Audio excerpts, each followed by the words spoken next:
नमस्कार। तो कैसे हो दोस्तों। 1 मई 2022 को फ्लाइंग बीस्ट नाम से मशहूर गौरव तनेजा ट्विटर पर एक पोस्ट करते हैं जिसमें वो हवन को नेचुरल एंटीडोट टू पॉल्यूशन बताते हैं और इसके बाद ट्विटर पर विवादों का घमासान चालू हो जाता है। इस पोस्ट पर एक यूजर गौरव तनेजा को अपनी IIT डिग्री जलाने का सलाह देता है तो दूसरा वहीं ये लिखता है कि ये कौन सा बवासीर साइंस है और कई लोग तो इसे व्हाट्सएप यूनिवर्सिटी का फॉरवर्ड भी कह देते हैं। आइए ये समझने की कोशिश करते हैं कि क्या हवन सच में साइंटिफिक है या धर्म के ठेकेदारों का पैसा कमाने का जरिया है। Hindu group in Meerut is burning 50,000 kg of mango wood over 9 days to reduce pollution. तो इसे यज्ञ करना जो है इट्स वेरी गुड। वो हमारे ऋषि मुनियों ने यज्ञ के रूप में आज से 1000 साल पहले किया। ये जो यज्ञ करना है इट इज वेरी वेरी सैंक्टिफाइंग। और ये सारा पोल्यूशन हम कर रहे हैं पोल्यूशन कम करने के लिए। चाहे फिजिकल लेवल पे देखा जाए, मेंटल लेवल पे, स्पिरिचुअल लेवल पे, इट इज बेनिफिशियल यज्ञ। तो चलिए पहले एक क्लिप देखते हैं। कि आज के दिन हमें YouTube इन्फ्लुएंसर्स भी ऐसे देखने को मिलते हैं जो IIT ग्रेजुएट्स हैं लेकिन कहते हैं कि हवन से एयर प्यूरिफाई हो जाती है। मतलब कंबशन के बेसिक लॉज को केमिस्ट्री में स्कूल में पढ़ तो लिया, एग्जाम में लिख भी आए, उसे अच्छे से पास भी कर लिया, लेकिन उनकी कोई अंडरस्टैंडिंग नहीं ली। तो भाई मेरे द गार्जियन का ये आर्टिकल देखो। द पर्पस ऑफ हवन इज नॉट ओनली फायर और combustion but combustion is done in such a way that environment is not polluted but it is getting pure. पर सवाल फिर से वही, कंबशन से तो एनवायरनमेंट पॉल्यूट होता है तो फिर प्योर कैसे होगा। तो चलिए सबसे पहले ये समझते हैं कि कंबशन है क्या। कंबशन एक ऐसा प्रोसेस है जिसमें कोई भी सब्सटेंस ऑक्सीजन के प्रेजेंस में जल के हीट और लाइट प्रोड्यूस करता है। कंबशन के दौरान बहुत सारे गैस प्रोड्यूस होते हैं। अब कौन कौन से गैस प्रोड्यूस होंगे ये डिपेंड करता है कि किस मटेरियल को जलाया जा रहा है।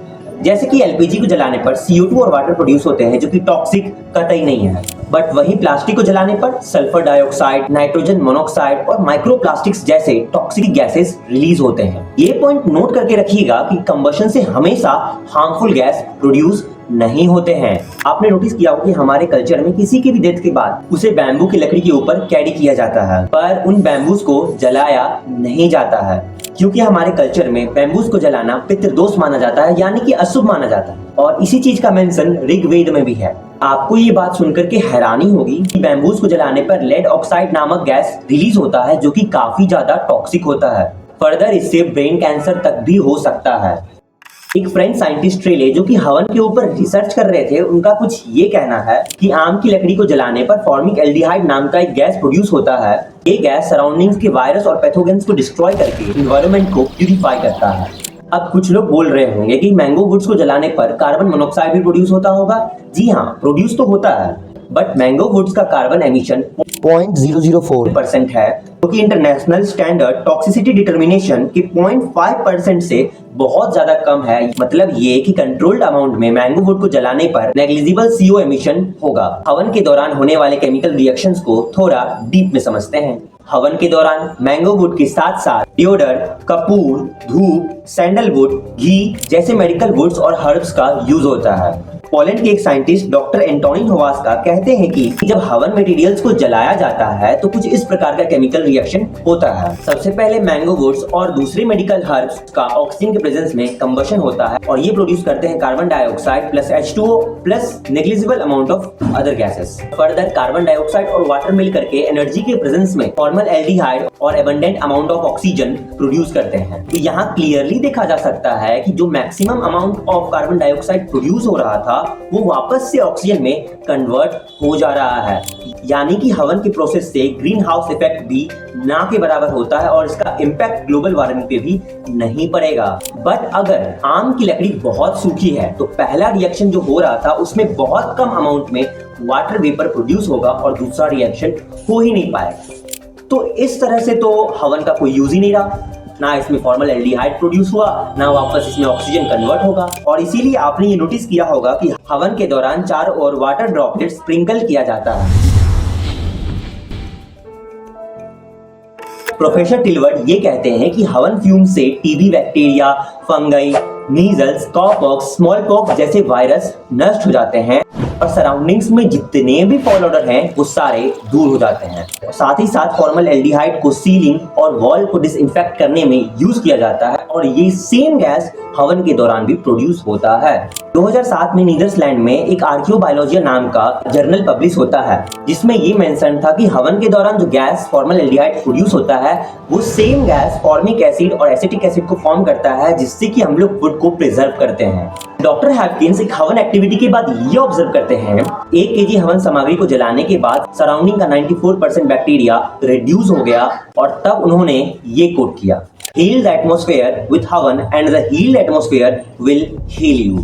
हिंदू आर्टिकल में मेंशन केरल के थ्रिसुर डिस्ट्रिक्ट में यज्ञ के ऊपर एक डिटेल्ड स्टडी एक साइंटिस्ट की टीम के द्वारा किया जाता है, और उसका आउटकम कुछ ऐसा निकलता है। एयर में SO2 जो यज्ञ से पहले 3.36 थे वो बाद में 0.8 हो जाते हैं। नाइट्रस ऑक्साइड जो 1.16 थे बाद में 0.9 हो जाते हैं, और बगल के वाटर बॉडीज में बैक्टीरिया जो 4500 था वो बाद में 1250 रह जाता है।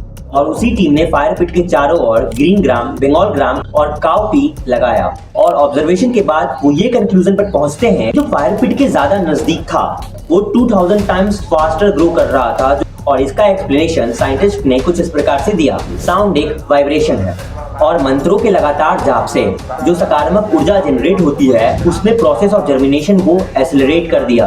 अब कुछ लोग आएंगे और बोलेंगे व्हाट्सएप यूनिवर्सिटी का ज्ञान मुझे मत दो। तो मुझे अब ये समझ में नहीं आ रहा कि जर्मनी, पोलैंड, नीदरलैंड, इंडिया और बाकी देशों के साइंटिस्ट जिन्होंने ये प्रूव किया है कि हवन एक कंप्लीटली साइंटिफिक प्रोसेस है, क्या वो साइंटिस्ट नहीं है?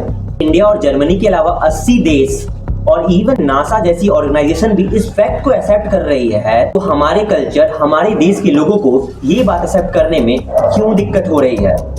चलिए पहले एक बुद्धिजीवी का कथन सुनते हैं। तो प्रॉब्लम ये है कि जब आप इंटरनेट पे हवन के बारे में सर्च करोगे कि ये पॉल्यूशन कम करता है या नहीं करता है, तो आपको बहुत सारे आर्टिकल मिलेंगे। तो आपने ये जो भी आर्टिकल्स देखे इन सब में कहीं पे भी रेफरेंस नाम की कोई चीज ही नहीं है। जब आप ये ऐसे बोलते हो कि साइंटिफिकली प्रूव हो चुका है कि ये पॉल्यूशन कम करता है, तो फिर आपको इसका साइंटिफिकली प्रमाण भी देना पड़ेगा कि कैसे होता है, वो भी किसी अच्छे रेप्यूटेड जर्नल में अपना काम पब्लिश करवा के।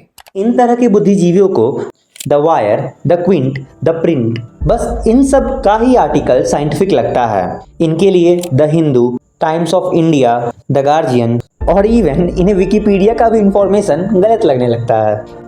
पता है ये लोग ऐसा क्यों करते हैं? ये लोग ये एक्सेप्ट ही नहीं करना चाहते हैं कि हमारा एंशिएंट कल्चर, हमारा एंशिएंट सिविलाइजेशन बहुत ही ज़्यादा साइंटिफिक और एडवांस्ड था।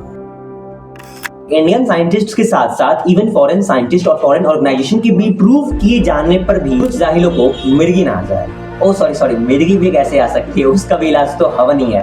नेशनल लाइब्रेरी ऑफ मेडिसिन के हिसाब से जो गैसेस हवन के दौरान प्रोड्यूस होते हैं हमारे ब्रेन को मेंटल स्टेबिलिटी और रिलैक्सेशन प्रोवाइड करता है, ब्रेन सेल्स की फॉर्मेशन स्पीड को भी बढ़ा देता है।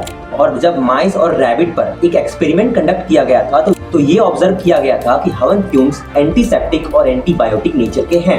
मुझे लास्टली एक महान फिजिसिस्ट इरविन स्क्रूडिंगर का एक कोट याद आता है, even today science is far behind the Vedanta.